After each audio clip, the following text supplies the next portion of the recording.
চলুন আজকে আপনাদেরকে আমার ছাদ বাগানে নিয়ে যাই। বাগানে যে আজকে আমরা শাক তুলবো। কি শাক বলেন তো? লাল শাক। হাতে ঝুড়ি নিলাম আর মুখে হাসি শাকগুলো দেখে আমার এত ভালো লাগছে যে এত সুন্দর হয়ে উঠছে। অবশ্য একটু বড় হয়ে গেছে। বাজার থেকে কিনে আনা শাকে শুধু টাকা খরচ হয়, নিজের বাগানের শাকে লেগে থাকে ঘামের গন্ধ আর সন্তুষ্টির সুবাস। বাগান থেকে যেন শাক কুড়াচ্ছি না, আমার মনে শান্তি কুড়ালাম। যে শাক নিজের হাতে তোলা হয় তার স্বাদ কিন্তু একটু বেশি আপন হয়। বাজারের থেকে যে ব্যাগ ভর্তি আমরা শাক আনি সেটাতে কোনো সাফল্য থাকে না। নিজের হাতে গাছ লাগালে বা সেই গাছ থেকে যে ফসল হয়, সবজি হয়, সেই সবজির স্বাদই অন্যরকম থাকে, সেটার মধ্যে একরকম সফলতা থাকে। সবজি নয়, এর জন্য মাটির কোলে জন্ম নেওয়া সবুজ বা লাল কোনো কবিতা।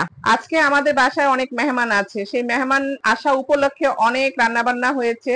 এই যে এখানে অনেকগুলো মুরগি রান্না হয়েছে, আলু দিয়ে ঝোল করা হয়েছে। তারপর আমার বাগানে লাল শাক ভাজি, যে লাল শাকগুলো আমি তুলে নিয়ে আসছিলাম সেই লাল শাক ভাজি হবে। আর এই দেখেন ডাল, অনেকগুলো ডাল বসানো হয়ে গেছে। আর এদিকে অনেকগুলো আলু সিদ্ধ করেছে, সেই আলুগুলো ভর্তা হবে। আর সাথে পেঁয়াজ আর মরিচের ভর্তা হবে। আর আলু দুই রকমের ভর্তা হবে, একটা একটু ঝাল কম, একটা ঝাল ছাড়া। তারপর বিকালে আবার আমি বিকালে নাস্তার জন্য কেক বানানো শুরু করে দিলাম। আজকে আমি বানাবো অরেঞ্জ কেক। এই কেকটাও আমি মেহমানদের জন্য তৈরি করছি। তো মেহমানদেরকে অবশ্য আমি জিজ্ঞেস করেছিলাম, তারা প্লেন কেক খাবে না। আমার ভিডিওতে তারা অরেঞ্জ কেক দেখেছে, সেই অরেঞ্জ কেকটা খেতে চেয়েছে। আগের ভিডিওতে এই রেসিপিটা পুরোপুরি দেওয়া আছে, এই জন্য আজকে আর আমি আপনাদেরকে রেসিপি দেখাচ্ছি না, জাস্ট আমি কিভাবে বানাচ্ছি শুধু সেটাই দেখাচ্ছি। এখন আমি অলরেডি কেকের সাথে সবকিছু মিলিয়ে ফেললাম, মিলিয়ে দেখেন আমি আস্তে আস্তে নাড়ছি। আমার সবকিছু রেডি করা হয়ে গেছে। এখন আমি মোল্ডে ঢেলে আমি ওভেনে তুলে দিব। এখন ওভেনে হতে থাকবে, অতক্ষণে আপনাদের সাথে একটু কথা বলি। কেক বানানো একটি সৃজনশীল ও আনন্দদায়ক কাজ।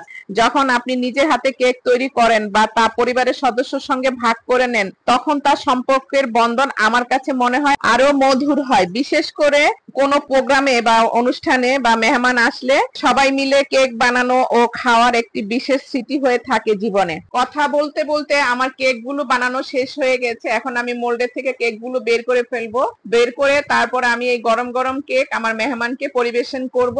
কেক বানানোর সময় কিছু হাস্যকর ও মজার ঘটনাও ঘটে থাকে। আমরা যখন কেক বানাই তখন কখনো উপকরণ মাপতে ভুলে যাই, আবার কখনো ওভেনে তাপমাত্রা ঠিক মতো সেট করতেও ভুলে যায়, আবার কখনো কেক কি অনুযায়ী হবে সেটা সেই অনুযায়ী হয় না। তবে এইসব ঘটনা কখনোই মন খারাপের আমাদের কারণ হয় না, বরং পরিবারের সদস্যরা একে মজা বা উপভোগ করে এবং পরবর্তী সময়ে এইসব হাস্যকর স্মৃতিগুলো নিয়ে আমরা খুব মজা করি। সাথে আমাদের একটু মজাদার পায়েসও ছিল কেকের সাথে।